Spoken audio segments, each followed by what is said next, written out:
Hello, everyone. Welcome to the 411 Ground and Pound MMA podcast. We are your weekly look into the wide, wacky, wonderful world of mixed martial arts. My name is Robert Winfrey, and I am your host, per usual. Thank you all very much for being here. Live or after the fact, it is currently almost, 3 a.m. Eastern Standard Time, because I have a messed up sleep schedule, and I'm good at procrastinating. One of the few things I'm genuinely very good at. So that's about when I go live, sometime between 2 and 3 a.m. Eastern time as a general rule. So early Monday morning, technically. But live or after the fact, I'm just glad anyone happens to listen to my rambling. So thank you. On the agenda, we've got a UFC Fight Night to review. They went back to Winnipeg for the first time in a number of years. And a fairly weak card on paper, turned out okay in practice. And they're back in the warehouse this coming week with a replacement main event. What are you gonna do? And news. There's been no major news, but some rumblings are starting to happen with one championship in particular. So I do want to talk a little bit about that when we get there. But anything you do to interact with the product is, of course, appreciated. Like, comment, subscribe, star rating, written review. I went into my boilerplate there. Whatever's applicable to your podcast platform of choice. This is a YouTube exclusive now, pretty much. So that limits how you should be interacting. But anything you can do, always appreciate it. Thumbs up there, and thank you all for it. I think that's it for the intro. I don't have a whole lot to go into, so let's jump into this, shall we? UFC Fight Night 273, Burns versus Malott. Start with the prediction results. How'd we do? Not great, but not terrible. Went 8-3 with 8-3-1. It was a draw. What did I change? I switched 2. I switched to Gabe Young over Thiago Moises. The closer we got to that, the more I just went, like, I don't actually have faith in Thiago Moises. He's not a bad fighter, but dude's never getting over the hump at this point. And for a very specific, no, I switched the women's fight too, but 2 others. I'm sorry. I had 2 very specific reasons for the other 2. I switched from Mando Nalo to Jai Herbert, not because I dislike Nalo, but I looked at him a little bit closer, like the day after on Monday, and I went, "Oh, you rat garbage," because he changed his nickname to Mango, or somebody got him to change. Like, when rat garbage is a better nickname, but that's how I think of him. And I was rooting for him. I love that guy. He's entertaining as heck, but Jai Herbert is a tough matchup for him stylistically, and that's why I switched there. For the women's fight, Kroden and Zalesniakova.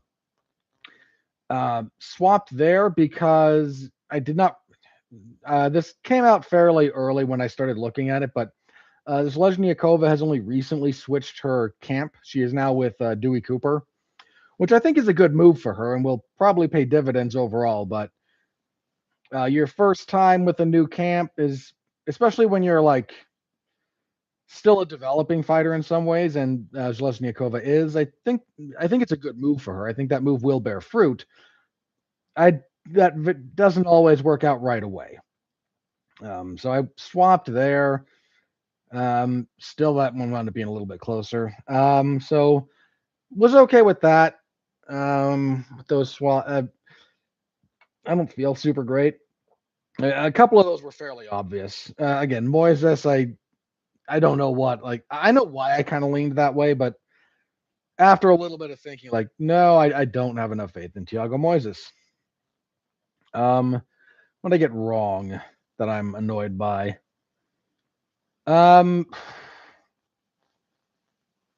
Probably not picking Valentine, just because LeBlanc's not very good. Ditto, I probably should have got Giannis over Siraj. Man, they were just like throwing any Canadian they could find, because a couple of those guys, I don't mean this uncharitably, but did not look ready for the UFC. We did not have the Nascimento and Mitch Raposo fight. That fell out. Raposo had some kind of an illness. Their fight got rescheduled. That's unfortunate. That was a solid flyweight fight. I'm pissed about the Horth and Aldrich decision because ugh, what a terrible decision that was. Just terrible. Jamie Horth got screwed there. So that one I got annoyed by. The draw with Volodin and Castaneda, can't do anything about that. The draw was correct. More on that when we get to it. So ultimately I don't feel super great about like any of the. I don't think there was like keen insight from me on almost any of this stuff. And that's kind of when I start to feel a little bit down about it. But 8-3-1. Year to date, we are now 113, 36-3 with one no contest. So got to get that back up. I really got to get that back up. I'm starting to drop behind the place I want to be. But that needs to change. Always forget to do that when we start. But that's where we are. So let's get to the fights. Main event. Mike Malott defeats Gilbert Burns via TKO punches 208 of the third. Burns, bless him, just looked a little old and slow. So I'm trying to keep an eye on my audio thing here because my mic was apparently having some mild issues last time, and hopefully that's been ironed out, but I'll try to keep an eye on it. Burns just looked a little bit old. He looked a little bit slow. Mike Malott, I still don't have like super high expectations for, but he's smoothed out some of his game. His hands are okay. His takedown defense was real solid, really strong hips. Never got into prolonged, scrambles or prolonged grappling exchanges with Burns, which would not have really gone his way as a general rule because Burns is a very, very good jiu-jitsu practitioner. Really nice finishing sequence from Malott. Burns kept raising his lead elbow. He's worried about the overhand. And that's a perfectly fine defense mechanism for an overhand. You get that up there. But if your other hand is kind of here and you're doing one of these numbers, it does leave this open, and a good fighter will uppercut you through there. And that's what Malott did. Hit him with a few of those before he got the finish. Solid win for Malott. I still don't know what exactly to think about his, top end potential, but he's doing well for himself. So I'm not going to throw him under the bus or anything. Part of the problem is I don't know what beating this version of Gilbert Burns tells me a whole lot. There's some specific like technical stuff he did that I think was solid, but it's difficult to really like say if you beat almost 40-year-old Gilbert Burns on a 4-fight losing streak, this clearly is like a big marker of your, you go into the top. I don't know that I can say that with confidence. Granted, Burns had those losses on that streak to Burns were like Hamzat, JDM, Sean Brady, and Michael Morales. So 4 of the top guys in the Hamzat's not here anymore, but 3 of the current top guys in the division. Oh, Bilal was the other one. He lost to Bilal Muhammad. So 2 former champions in Bilal and JDM. And he gave JDM a pretty tough fight for a little bit there. A guy near the top in Sean Brady, a guy we all think might, there's a non-trivial chance that Michael Morales is champion at some point. He's just icing people left and right. Like, those are really, really good guys. Mike Malott, I don't think is of their ilk, but those miles add up. Burns has been here forever. He's been in some real wars. And he retired after this loss, which I think was probably the right thing. It was either retire here or say I'd like one more in Brazil and I'd like to retire there, but like he knew it was time, and I'm not gonna second guess his decision here. I think we all kind of knew the end was coming for him. So he had a really solid career. He fought for the belt. He moved a little bit between lightweight and welterweight. One of the few guys who for a while would this was a rarity when he started doing it, mostly at lightweight, but he was a mean armbar guy from the back. That is a very, very underutilized attack in MMA because nobody wants to give up position. If you get the back, you're not going to lose the round, generally speaking. And Burns would be like, oh, I've got your back. Well, choke defense in MMA is pretty good, but I can get your arm, and you can armbar from the back if you're good. And he was real good at it. It's one of the things that he did very, very well. So he probably should have won that Khamzat fight, just saying. But yeah, he had a good career. Mike Malott gonna fight someone near the top of the division. You could do him and Sean Brady. I know Brady's got a fight coming up. Like, there's a few upcoming fights we need to see shake out before we get a real sense of what's next from Malott. JDM's fighting, Brady's fighting. We don't know what's up with Islam Makhachev yet, but Michael Morales is out there. Because Prochess is fighting JDM. You got the loser of that or the winner of that, depending on how things go specifically. There's options here, and we got to see. So we need to see like the top 5 to 6 guys, how they shake out before we can get a real handle on what might be next from Malott. But that's the kind of company he's going to be looking at, and hope he's ready. So that was your main event. Okay fight, a little bit too lopsided to be very good, but I'm not going to complain too much about it. Bantamweight for your co-main event. This was your fight of the night. Charles Jourdain defeats Kyler Phillips with a unanimous decision, 29-28 across the boards. Good fight. Lots of scram. The first round is like nonstop scrambling. Phillips just slows down a little bit, which he's been kind of want to do over his career. The third round is not his friend. Jourdain slowed down a little bit too, but Jourdain kept forward pressure, did enough to win, had some really nice combination work. Jourdain just, his whole game plan is try to be dangerous everywhere. I mean, it's obviously more sophisticated than that, but his like general ethos is, I need to have weapons everywhere so that I can attack you everywhere, because damage is king in the scoring criteria. So he tries to be dangerous everywhere, and not the worst idea. Not the worst, again, like broad picture, big game plan thing. Not the worst. He's probably due a step up. He should be ranked now, give or take. He might have been coming into this, or he'll be fighting a ranked guy next. Bantamweight's tough. Like, bantamweight is just a really, really tough division to actually make headway in, but he's undefeated since moving there in the UFC. He's an exciting fighter. They're going to give him somebody ranked next, would be my assumption. Actually, let me have a quick look. Because the rankings haven't been updated, but who could he fight? Cheeto's at 10. Cheeto shouldn't be at 10, but Cheeto's an option. Montel Jackson, Raul Rosas Jr., Lock Dog. I don't know if Vinicius Oliveira is going to stay at bantamweight. That last weight cut for him looked like death. He might be moving up, but more we'll see when we get there. Talbot, maybe.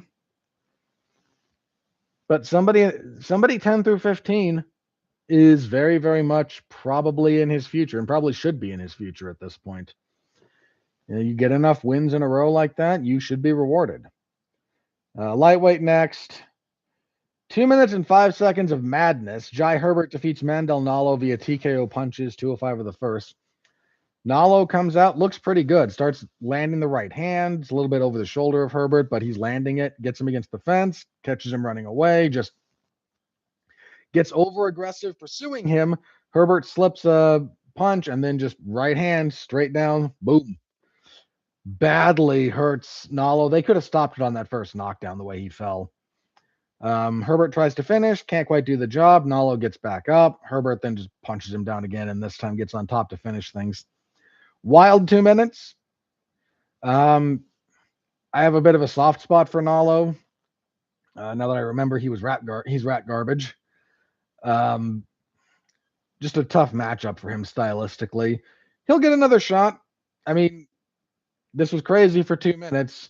The UFC doesn't exactly have quality control these days. He's going to get another shot. So see what he does next. Herbert's just kind of going to be one of those woodwork guys. I don't think he's ever really going to make a push or a run. He's going to be here. You're never really going to be sad to see him on a card, and we need guys like that. Beneil Dariush is getting near the end.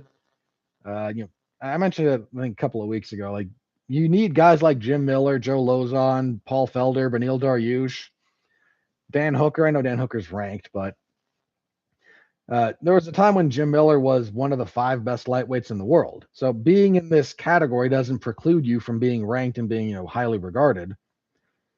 You need guys like that, guys who are going to be on the card, maybe not in the main event every time, but on the card, and you are always happy to see them on the card. And I think Herbert's going to be one of those guys. Just kind of my sense of things at the moment. And that's not the worst place in the world to be, all things considered. So, again, 2 minutes of madness. Look it up. It's short and it's wild. You can thank me later. Women's flyweight, Jasmine Jasdavicius defeated Karina Silva via unanimous decision, 29-28. I was 30-27 for Jasdavicius, but I forget which round it was that Silva. The first round, I think, might have been the one that Silva could have taken. Yeah, Silva just a little bit too comfortable playing guard at times. She's very active off of her back. But once she got stuffed up against the fence, that really limited things. And Jasdavicius then started passing. And yeah, not a great fight. Solid enough win for Jasdavicius, but I don't know. Just women's flyweight is just in such a weird spot right now. I'm not saying bad. I'm just saying it's in a weird spot. You've had a few people try to break through, and they've been turned back. Jasdavicius is like not too far removed from getting steamrolled by Manon Fior. Macy Barber tried to break through, and Alexa Grasso did what she did to her. There's just like, I don't know. It just feels a little bit stagnant at the moment. And that happens to divisions. Just makes it hard to like generate a lot of interest. I mean, we don't even have an official announcement that Valentina's next opponent is Natalia Silva, which it should be. I mean, we just did the Zhang Weili thing. That wound up being kind of a nothing burger. I mean, it was a good win for Val to beat that's her second. The two best strawweight champions that the UFC's produced are Zhang Weili and Joanna Jędrzejczyk, and Val's beaten both of them soundly. I know Rose is in that discussion somewhere, and she actually has beaten both of them. But I don't think Rose had like a real legacy as champion, not the way that Zhang and Joanna do.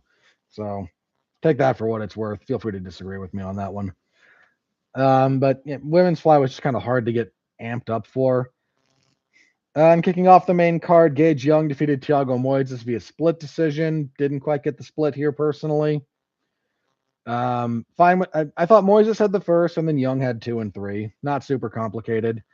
Moises is able to work some grappling and back control in the first. His takedown stopped working in rounds 2 and 3, and Young kind of beats him up on the feet enough to win the next 2 rounds. Nothing super complicated there. Question here. Who do you think win Khabib versus Ilya?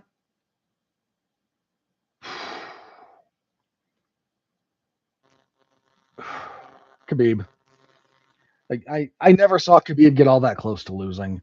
Ilya's dangerous, but Ilya also takes a second or two to kind of get set. Khabib is just on you like white on rice right out the gate. And I don't know how Ilya would respond after a round of being under Khabib and getting just his face pounded. Would have been a heck of a fight, though. Would have been a heck of a fight. I mean, Khabib's also big, a real big lightweight, and Topuria isn't. I don't think Topuria is a small lightweight, but yeah, there's a size difference there. There's a relentlessness difference. Again, dangerous fight to be sure, but I don't pick. I in most hypotheticals, I don't pick against Khabib even in hypotheticals. All right, on the prelims, Marcio Barbosa knocked the stupid out of Dennis Bazookia. Left hook from hell, 120 of the first round. Got close, ducked a left hook, slip, come up with his own. All she wrote. Dude, the way Bazookia's head hit the ground after he got knocked out was maybe worse than the force of the punch. Eesh. Brutal knockout. Heck of a debut for Barbosa. Fought very patiently. I mean, it's an 80-second fight. But Barbosa was not wild for those 80 seconds. He was very disciplined. And once he found the spot he wanted to go in, he went. And oof, brutal knockout. Real brutal. Middleweight, Robert Valentin defeated Julian LeBlanc via rear naked choke, 222 of the first. Okay body kicks out of LeBlanc, but no clinch work defense. Not a lot, not the right kind of footwork. Got pressed into the cage, got tripped, got taken down multiple times, gave up the back. Yeah, not a whole lot to say there. I don't think either guy is all that good. I mean, I feel for Valentin. I mean, his last fight was against Atiba Gauthier, like the week that his mother passed. Like fighting Gauthier under ideal circumstances is a tall order. Doing it with like the emotional turmoil of a parent passing would be like you're never gonna get that. That's just never gonna go your way. So I feel for the guy. His outpouring of emotion, it's impossible not to feel a twinge of humanity for him. But I'm not sure he's really a UFC caliber fighter to the extent that that distinction matters at all these days.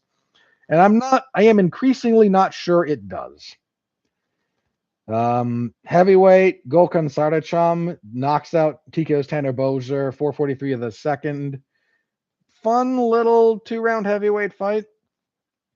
Commentary was like, boy, between this and Hokett and Blades, heavyweight's great again. Like, no. Boy, are you're reaching with that one. Like, Hokett and Blades had, yes, an all-timer. Sure. This was not bad, but no.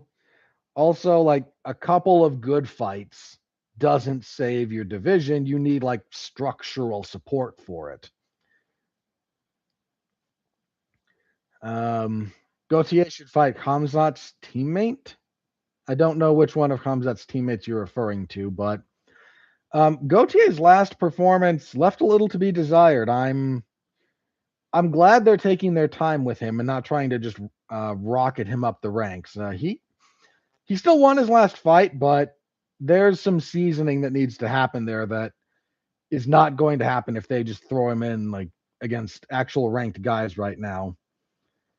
But yeah, assuming Khamzat's teammate is a roughly commensurate level with Gauthier, I'd be okay with that. Like let's see Gauthier fight a dedicated wrestler. That I would like to see that next actually. That's some like general matchmaking. So that's a good idea.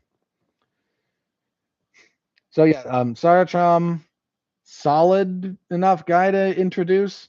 Grabaka Hitman was making this point on Twitter, X. Like, what's potentially reinvigorating the UFC's heavyweight division is signing all the guys who had like middling runs in Bellator as again guys who had like middling Bellator runs, but were heavyweights there and they kind of just like need the bodies. And being good enough in Bellator turns out that, these days that means you might be able to do something in the UFC. So who knew?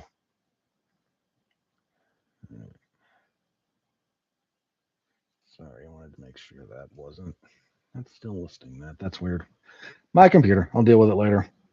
In fact, let me deal with that now, and that should. All right. Yeah. Okay. That Fix that.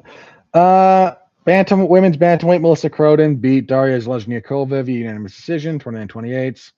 Good first round for Zalezniakova. She actually had good first halves of rounds 2 and 3, then eventually kind of just got run down against the fence, taken down, and Croden on top was the better fighter. But I mentioned this before. I think Dewey Cooper, like, when he and Zalezniakova actually like get a rhythm and get some rapport, I do think he'll be able to do something with her.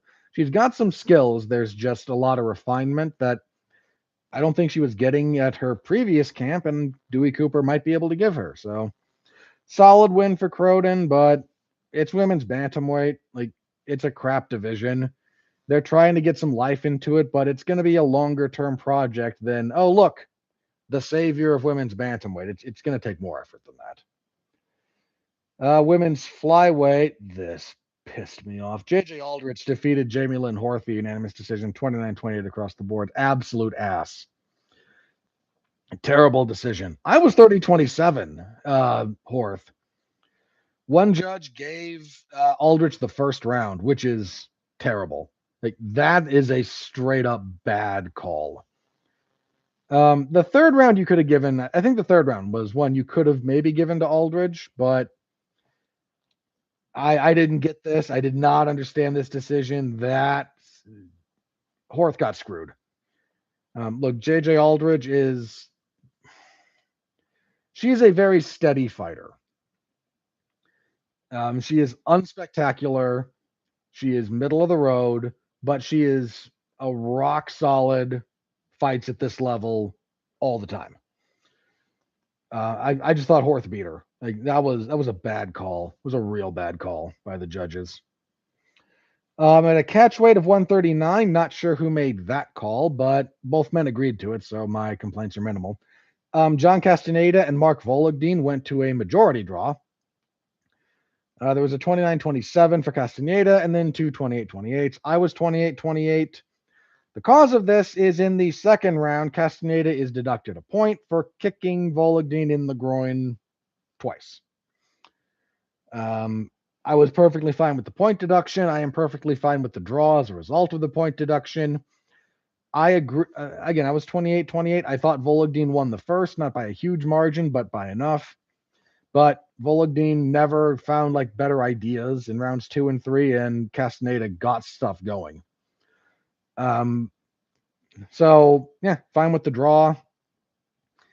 Vologdin, he's gonna have some real problems at bantamweight. He is only 5'3", and got a fairly short reach too.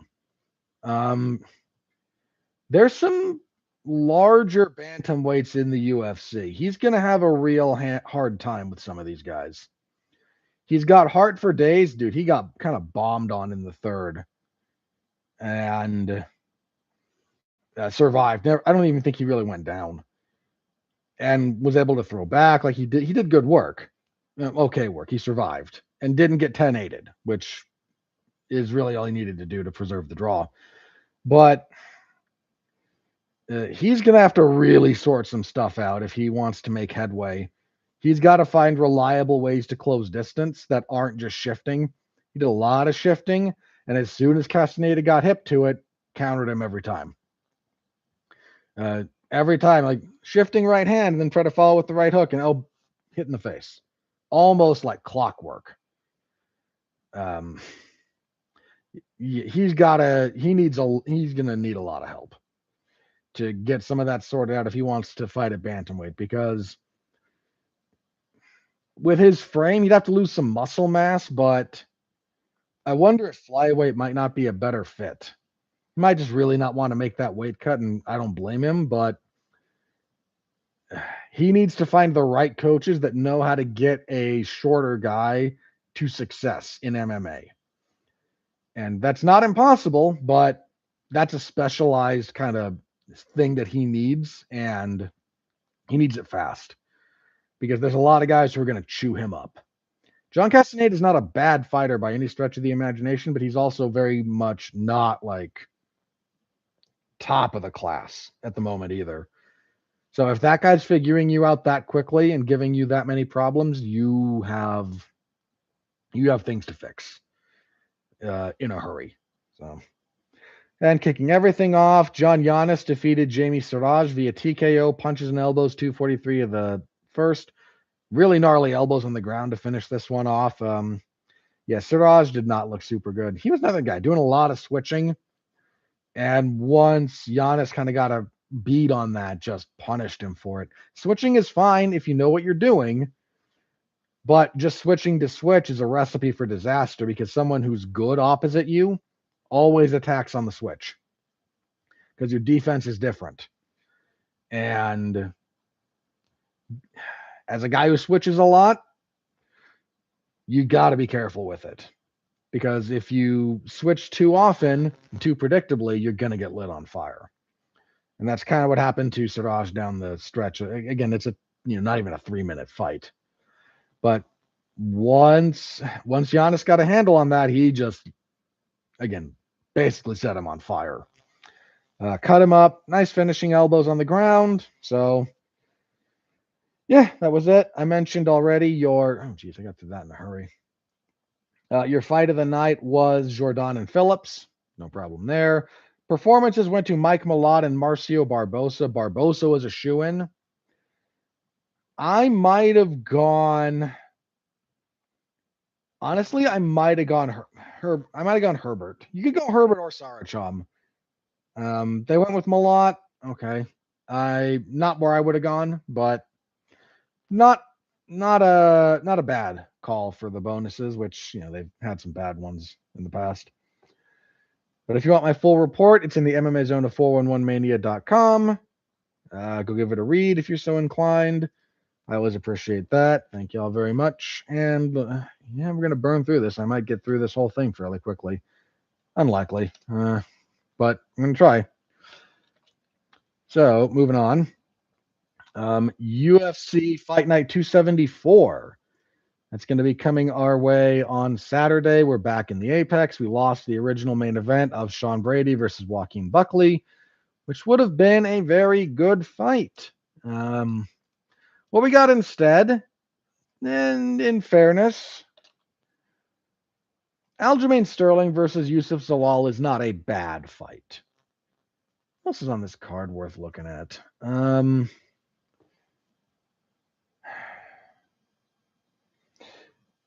This is not a terrible card on paper, especially for warehouse fights.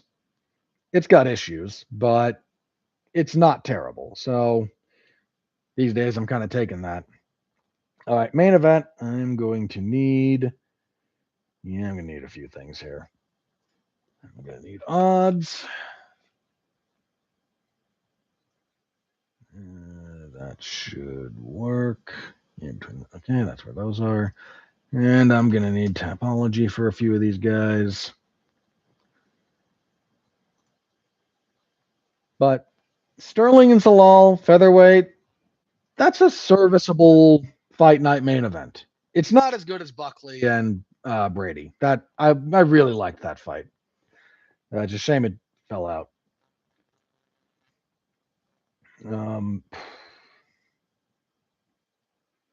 I don't know why they moved it to 328. Maybe just stacking that one up, but so what we have here,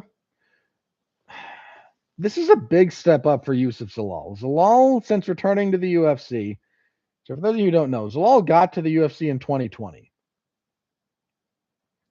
and had a very poor showing.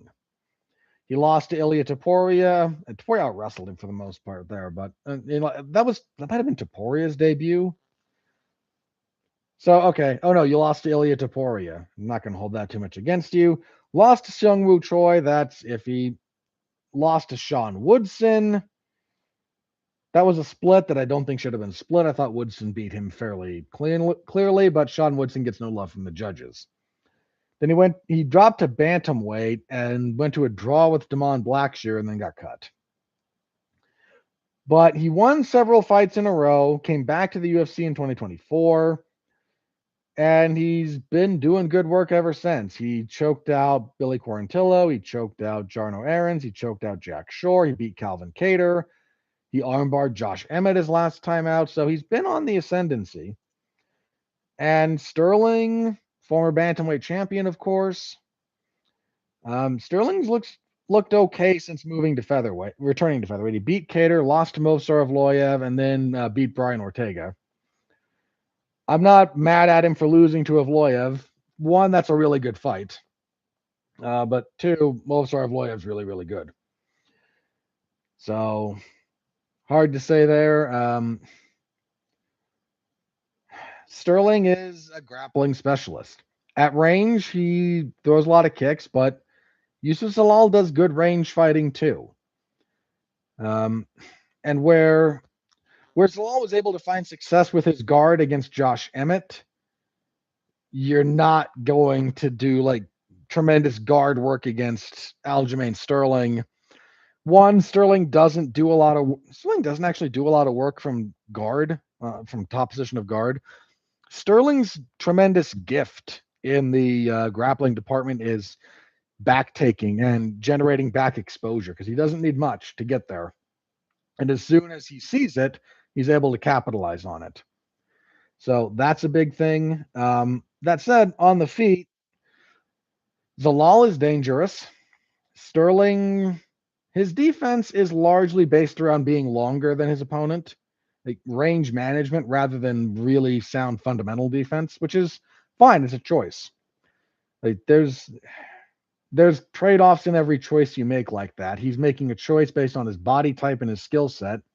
And I say that to say, this is a way to attack him, not to say he's making some giant categorical error, because I don't think he is. I mean, clearly he's very successful. But so the physical dimensions here are a bit of an issue. This has been a thing for Sterling at featherweight. Like he had serious length advantage at bantamweight. I mean, he's got a 71-inch reach. He's 5'7". Like that was a big deal at bantamweight. It's still frequently an advantage at featherweight, but not nearly what it used to be. Zalal is 5'10" with 72 inches of reach. So Sterling's on the wrong end of height and reach, which is a rarity for him. So curious how he'll address that. 5 rounds is an interesting thing. Zalal and Emmett was 5 rounds, right? No, that wasn't. Okay, so when's the last time Zalal was scheduled for 5? Has he ever? I don't think he's ever gone 5, but has he been scheduled? I don't think he has. Oh, that's an interesting wrinkle. That is an interesting wrinkle there to throw into that. This will probably be a very good fight. I think it's a perfectly fine fight night main event. I'm not throwing too much shade out of it, other than I really kind of would prefer Buckley and Brady for a number of reasons, but this is a serviceable replacement. Smaller cage. We're in the Apex, so 25-foot cage instead of 30-foot cage. That helps Sterling. He wants this to be a grappling. My hunch is to pick Sterling.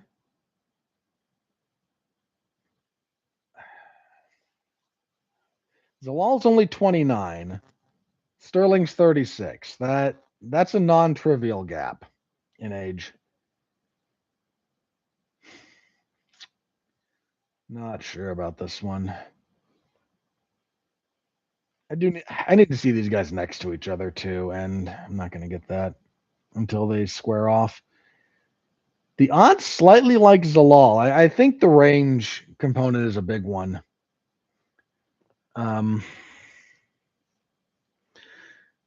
But Sterling's good about forcing grappling. It's just Movsar could grapple with him for 3 rounds. I don't think Zalal can grapple with him for 5 rounds.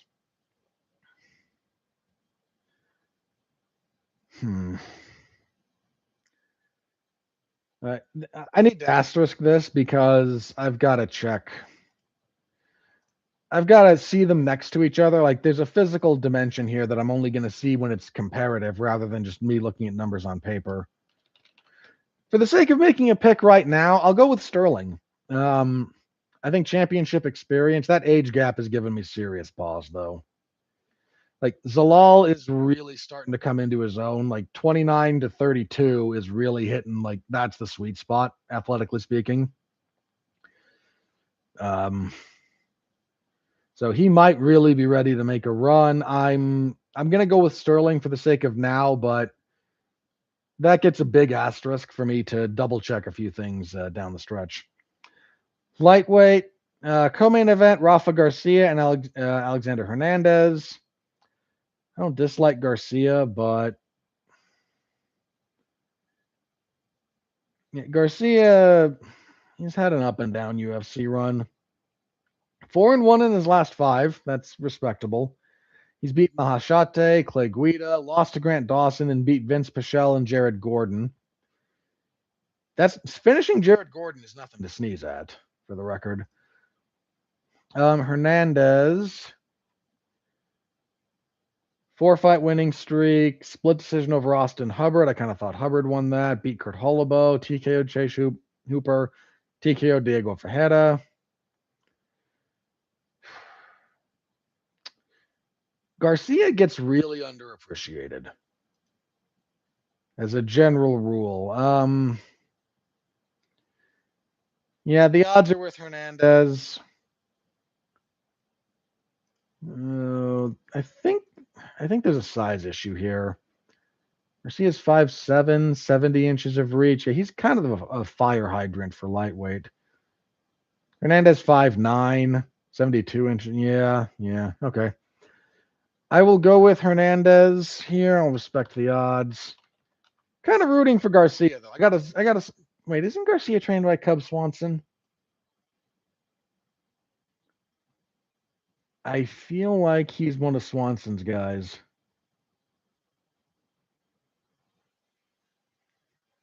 which does give me a little bit of pause. Cub Swanson has a real good eye for strategy, and Hernandez can absolutely be hit and hurt.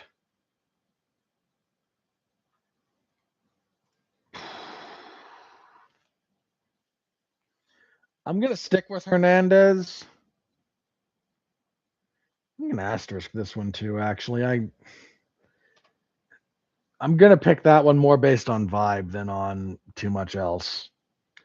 Bantamweight, Davey Grant and Juan Martinetti. Martinetti was the other half of that fight of the year from last year with Vologdin. Vologdin obviously made his debut this a couple of days ago. Martinetti gets his shot here. Davey Grant's a tough draw for your UFC debut. Davey Grant's good. And it said Grant has kind of Davey Grant is 40, coming off a loss to Charles Jourdain. The guy just can't win twice in a year. So if he wins this fight and fights again this year, he's going to lose that one. But if he loses this one and fights again, he might win the next one. I like Davey Grant. I really do.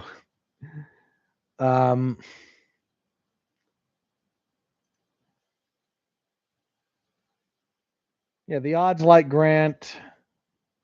Some places that's real close actually. Some places are Grant, some places are Martinetti. Do I just make that the favorite on Fight Night? I think I will. So for the moment, that's leaning Grant, but no, you know what? I'll go with Grant. I'll go with Grant. I like Davey Grant. 40's a big deal. How old is Martinetti?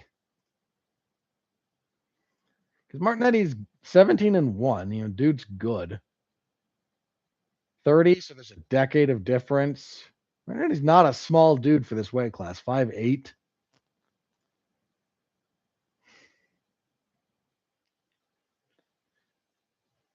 I'm gonna stick with Grant, but that's my heart more than my head. Bantamweight next, Montel Jackson and Hani Barcelos. I have a weird soft spot for Hani Barcelos. Jackson, 33, been up and down in the UFC. I say been up and down. Like he just had a fairly solid winning streak broken by Davison Figueiredo. He had what? That was what, 6 in a row? Yeah. The problem is like they were 6 in a row over guys who aren't super great.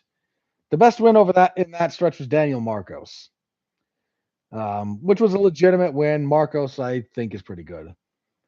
But beating old man Hani Yaya, beating JP Bays, like Jackson's good. I think the problem is Barcelos is a little bit over the hill at this point. He's 38. He's had 26 fights. He's been with the UFC a surprisingly long time. Since 18, so 8 years coming up. I mean, his pro debut was in 2012, but he had some rough stretches in the UFC. But currently, 4-fight winning streak: Christian Quinones, Peyton Talbot, Cody Garbrandt, Ricky Simone. Largely, he's been getting it done by out wrestling guys. Jackson, quicker of hand. If this gets out of the first, I think it starts to swing in Barcelos' favor. Question is, do I think it'll get there?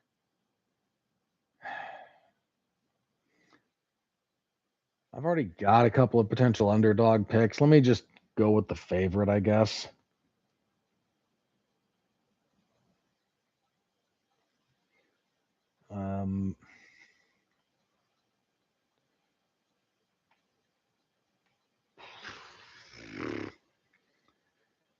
Yeah, let me go with Jackson. I don't feel super great about that. Because he's lost to guys like Barcelos. In fact, Barcelos could probably do a lot of what Figueiredo did. But Barcelos has been slowing down a bit lately as kind of a general proposition. And I don't know. I just, this does not. I picked Barcelos in a few of those other fights, by the way. Like, this one, just I don't feel quite the same about it. Women's bantamweight: Norma Dumont and Jocelyn Edwards. God, who could possibly care? So these are both ranked fighters. In fact, where are they ranked officially?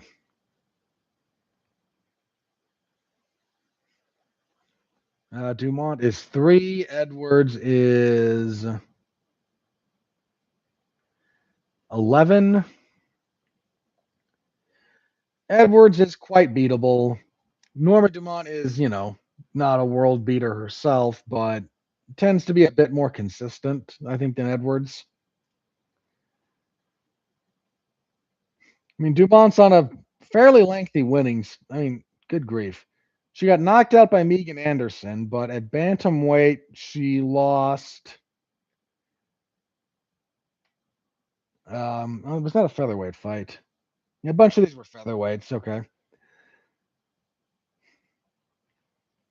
So I don't think she's lost at bantamweight, has she?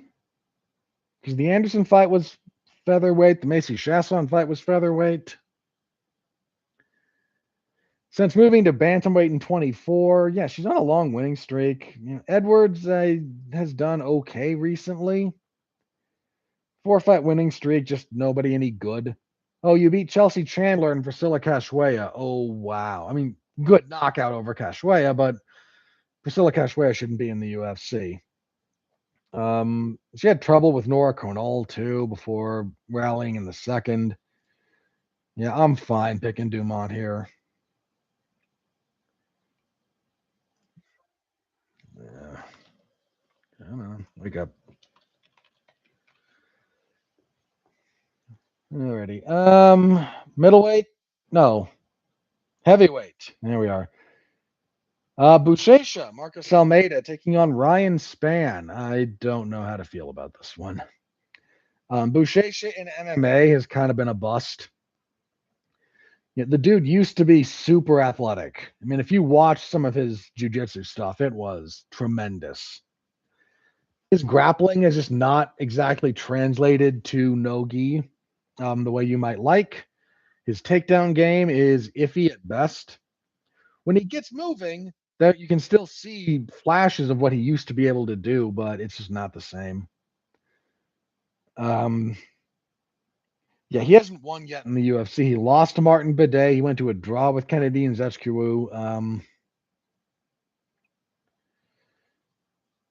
Yeah, he's just in a real tough spot. And Ryan Spann is coming off a win over Łukasz Dreszki. He lost to Waldo Cortez Acosta before. So the heavyweight is 1-1. Am I going to pick Buchecha just because I got a bit of a soft spot for him? I feel like I have a lot of faith in Spann. The odds are slightly with Buchecha. Yeah, I will, but this is the last time. Like, if Buchecha can't win this, if you can't beat a guy like Ryan Spann, who is very, very much not nearly as good at you in the grappling. Oh, sorry, I missed one of these here. Movsar versus Volk prediction. I don't know. At this point, probably picked Volk just because I would feel terrible picking against him. But Movsar's good, and Movsar's determined, grappling heavy. Like I said, I kind of don't pick much against Volkanovski at this point. I think he's really good. I think he's one of the best. I think despite slowing down and some of the issues that have come up with him, his ability to problem solve and think through fights and think about his opponent is significantly better than almost all of his contemporaries. And I like Movsar. I just anybody trying to beat Volk that's a real tall task. The only guys in the UFC to do it are Ilya and Islam. Like, I think that is a winnable fight for Movsar, but I'm not picking against Volk. Just as a matter of principle at this point, I think. Okay, so I picked. I got that. Yes, I wrote that out. Okay. Sorry, I'm updating my spreadsheet as I go along here. Yeah, if Buchecha can't win this, I don't think I'm picking him again, like against anyone. Dude, Ryan Spann is not a bad fighter, but if you can't beat Ryan Spann, I don't know what we're doing here, especially at the point at which Buchecha is in his career. Okay, so response here. Movsar is a good stylistic matchup for Volk on paper. True. Volk is very old, not very old, older, but I would disagree with very old. Without finishing ability, Volk's finishing ability it diminished as he went up in competition. Like, very few people are finishing the guys that he couldn't finish either. Cardio against Movsar is a question. That generally I don't have too many question marks around Volk's cardio, but man, if Movsar had actually wrestled for 5 rounds against Lerone Murphy, I'd feel better about saying he might have the cardio edge. But Movsar, like the way he fought that, makes me wonder if Movsar could wrestle for 5 rounds. Because let's be clear, wrestling for 5 rounds is very, very, very, very, very, very hard. Marab's maybe the only guy who could do it. Like genuinely wrestle for 5 rounds. Wrestling is incredibly physically demanding. I think if someone else could, Movsar would be one of the guys who I would believe could. But no, that's another fair question. I mean, the problem is like, okay, is Volk's finishing ability all that great?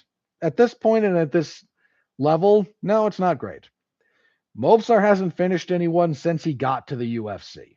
Like neither of the if you're gonna bet on that fight, bet the over. Because neither of those guys has finished anyone in a while. Would be kind of be the only takeaway there. But no, it's a really good fight. Like if they make it, and they should, I'm very much excited for it. Right, on the prelims, Talita Alencar and Yulia Polastri. Probably Alencar. Alencar, kind of 2-fight winning streak. Demopoulos and Carnelose. All right. Polastri. Let's move over here.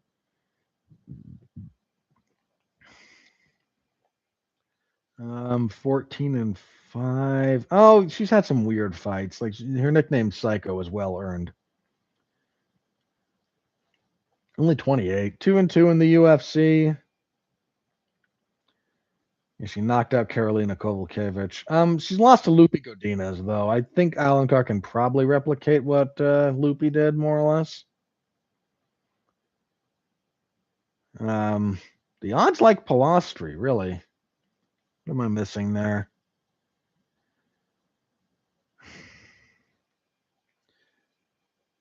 I'm going to go with Alencar, but I'm going to asterisk this. I got to see what they see that I don't.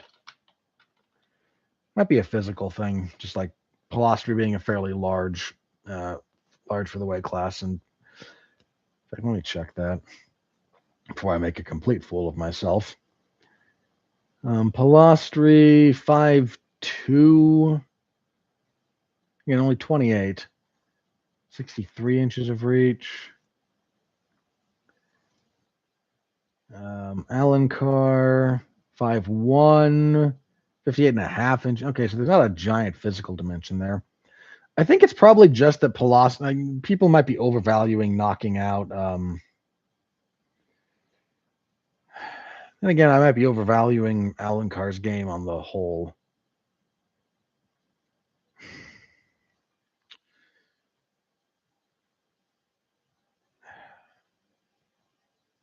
I'm gonna keep my asterisk there. Let me stick with Alencar for the moment, but I'm gonna leave my asterisk and I'm gonna sleep on that one. I'm gonna at least rewatch each of their last fights and double check how I feel about them.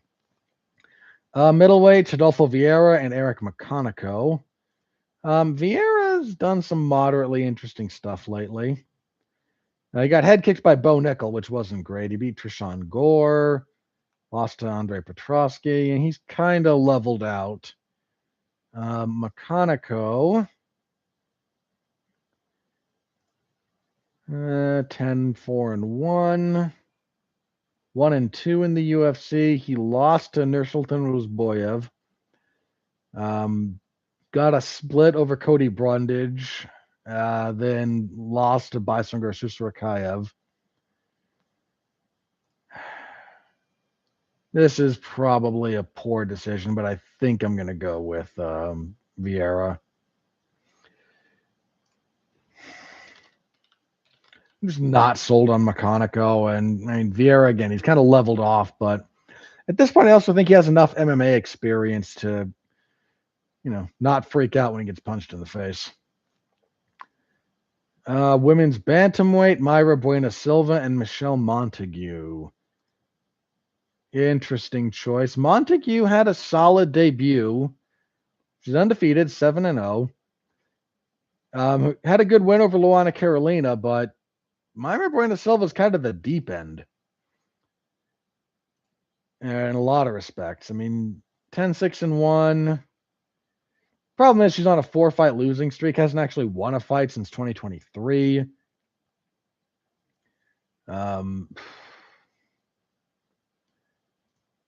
This might be pinging my veteran and newcomer, though. That's it, man. Buena Silva has kind of fallen off.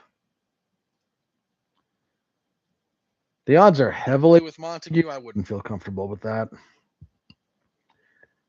Most places have Montague like minus 400.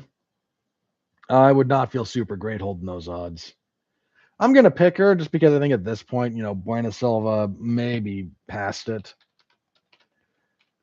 But part of me is like, okay, young up and coming talented fighter takes the big step up and is in over her head. For whatever that's worth. Okay. We have middleweight. Oh, good grief. You're making me. Jackson McVeigh is fighting Cedricus Dumas. I don't pick either of these guys because I don't think either of them is all that good. Now they're fighting each other, and I don't think there's a winner to be had here. McVeigh 6-2, 0-2 in the UFC. Losses to Bruno Ferreira and Zach Reese. Dumas is what, 1-4, 1-5, 3-4 with a no contest. Last win was over Dennis Talulin. He had that really unfortunate no contest with Zach Reese where he got kicked in the groin so hard he couldn't right his posture. Like he was down on the ground and literally couldn't sit up, could not get upright because his abdominals were just too contracted. Got choked out by Dante Johnson. I'm gonna pick McVeigh because I just do not pick Dumas. But if McVeigh can't beat Dumas, he should not be in the UFC at all. Which is a statement I feel very, very comfortable making. Okay, what else do we got? Max Griffin and Victor Valenzuela. Max Griffin's still kicking around, huh? Okay, Griffin 20-12. 2-fight losing streak. 8-10 in the UFC overall. What, 2-4 in his last 6. Lost to Neil Magny, beat Tim Means, split decisions. Lost to Michael Morales. No shame there because Morales is very good. Beat Jeremiah Wells. 2-fight losing streak to Michael Chiesa and Chris Curtis. Valenzuela 13-4. This is his UFC debut. That's a tough debut. Lost on the Contender Series last year. Coming off a win over Yusaku Kanoshita. Valenzuela's not a...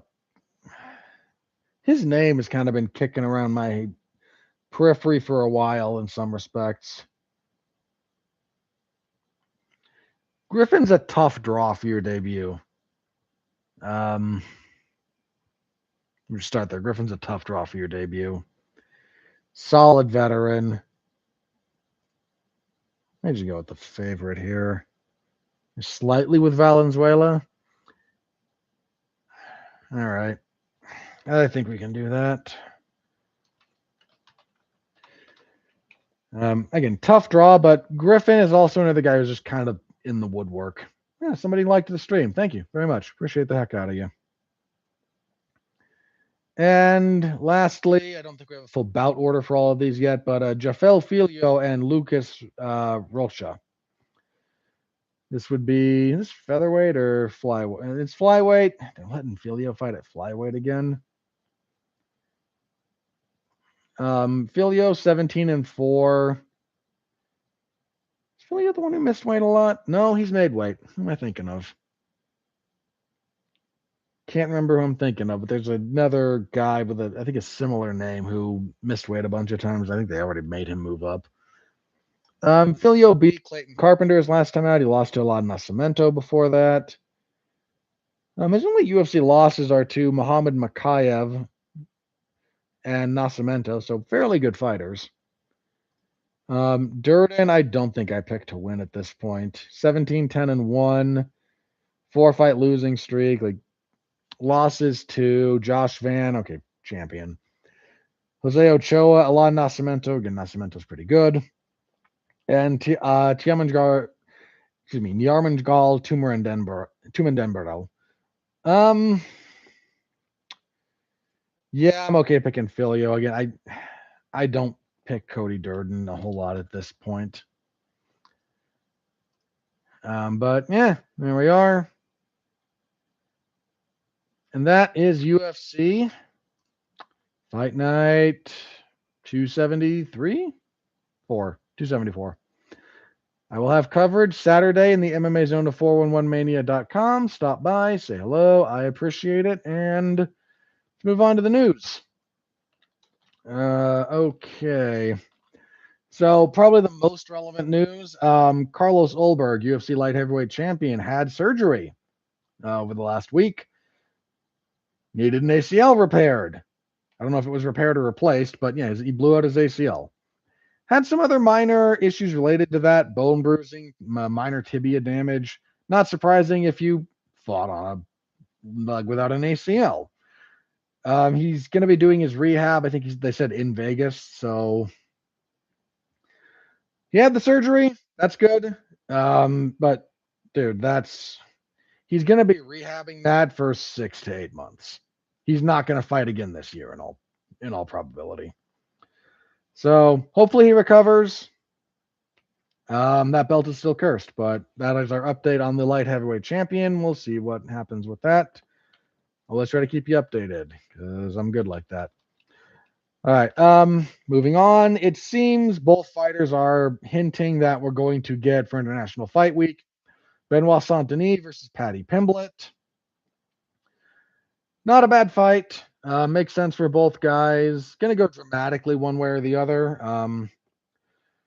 BSD's had trouble on the ground with guys like Moicano and a few others, and if Pimblett can get him down, he will elbow the crap out of him. But Paddy Pimblett's defense is very, very poor, and Benoit Saint-Denis hits real hard. Now, if the Gagey fight wasn't like transformative in terms of battering what Pimblett can absorb, he'll probably be okay. But I think it's probably about the right fight to make for both guys. So there's that. Jan Blachowicz. Yeah, sorry, I need to update this first. Jan Blachowicz is out of his fight at UFC 328. He was fighting. Who was he fighting? It was a relevant fight. The Chimaev versus Strickland card. Oh, he was rematching Bogdan Gushkov. He suffered a torn meniscus, so not a that will keep you from fighting, but that's not a completely debilitating knee injury. Depending on how bad the meniscus is torn, I guess. But in general, meniscus tears are fairly straightforward recoveries. So hopefully he recovers okay, but that fight is off. I'm not sure if they're going to try and rebook it or give Gushkov somebody else, but we'll have to wait and see. Okay, and 07. 07. Okay. Some news on the one championship front. They have released. They've been kind of quietly releasing a lot of their MMA fighters over the last few months. In fact, their former champion, who's now made her way to the UFC at strawweight. I'm looking forward to her debut there. A lot of guys left or finally got out of contracts with them, and we're not terribly thrilled. They released a bunch of people who were executives, especially like trying to help them get into the American market. Rich Franklin is gone with them. Matt Hume is gone with them. People like that, which is a non-trivial thing. They're also suing Rod Tang for contractual issues. They're suing him in Thailand, Singapore, and Japan. We'll see what comes of that. But look, one's been kind of hemorrhaging money since their inception, but the only thing they have going for them is that Chaudhry is good at separating people from their money and fundraising. Like that's kind of all he's good at. This is kind of a shame. One is basically at this point a regional sort of kickboxing oddity. That said, there's a few things that they've done that I really like that I wish more people would adopt. Affirmatively scoring defense as part of your scoring criteria, I think, is a thing that should be done more. But so that's a thing I think more rule sets should look at adding. I much prefer the rule set in general because I like kicks and knees to the head of a downed opponent, but I'm me. 4-ounce Muay Thai is great. It's one of my favorite things. So happy to see more. I would love to see more people try to do that. I mean, I've said this to the UFC. Like, if you want us to do this BMF stupidity, I don't need a symbolic BMF title. Have 4-ounce Muay Thai fights. They're awesome. They're exactly what people want out of that. It's clinching, it's punches, kicks, knees, elbows. Again, it's everything except, a lot of prolonged ground fighting. Just do that. But they won't because the UFC is allergic to fun and all kinds of other stuff. So there's stuff that I think one has done that I'm happy they did. but they seem to be in pretty serious trouble. I mean, they've never been financially profitable. Um, but they seem to finally be feeling the pinch. Like they're not getting more people to reinvest more. They're not getting like more venture capital put back into them, which is really what was keeping them afloat. So we'll keep an eye on it as best we can over here. But yeah, things not looking super great for one at the moment. And on that note, I'm going to check my social media feed for anything that might be relevant. And if there's nothing new there, we'll do plugs and get out of here. Assuming my feed is not just buried with pro wrestling stuff. Yeah, that's not great. Yeah, a lot of people complaining about WrestleMania, which was this last couple of days. I will be. Let me save talking about that because I'm going to be talking about it, but I want to save it. I want to plug it appropriately. Um,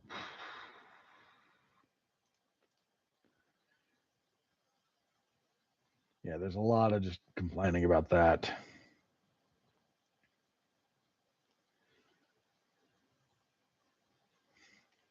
Um,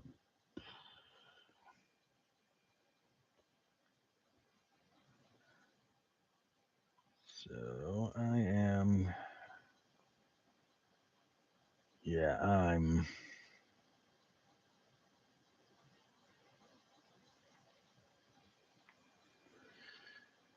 I don't think I'm going to see anything new here. Yeah, most of it's just.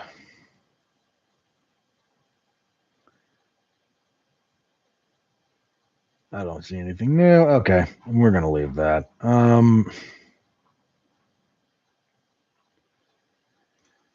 right, let's do plugs and get out of here then. I don't need to belabor the point and bally around fumbling through my feed over there. That's not interesting for anyone. Okay, so plugs. As mentioned, I will be reviewing WrestleMania nights 1 and 2 Monday with Mark Radulich. There's not a new movie that Mark wanted to see, so damn you, Hollywood will be taking a bit of a week off. Instead, we'll be talking wrestling. It'll be interesting because I cover wrestling professionally, and Mark watches about 3 events a year. So we'll talk about it. We will try to hash out the good, the bad, and the otherwise, and a lot of bad, a lot of otherwise, very little good. Preview of my thoughts there. So tune in for that on Monday over on the W2M network. Wednesday, I will be reviewing Lee Cronin's The Mummy with Alexis Hana. That will be on that same network. We'll have a good time. I haven't seen the movie yet, but I will before I review it. Looks like a really nice, I say this with love, Evil Dead knockoff. Because we kind of don't have enough of those. So we'll see what happens. We'll review it. Good time will be had. I have a Thursday show this week. I don't think I did.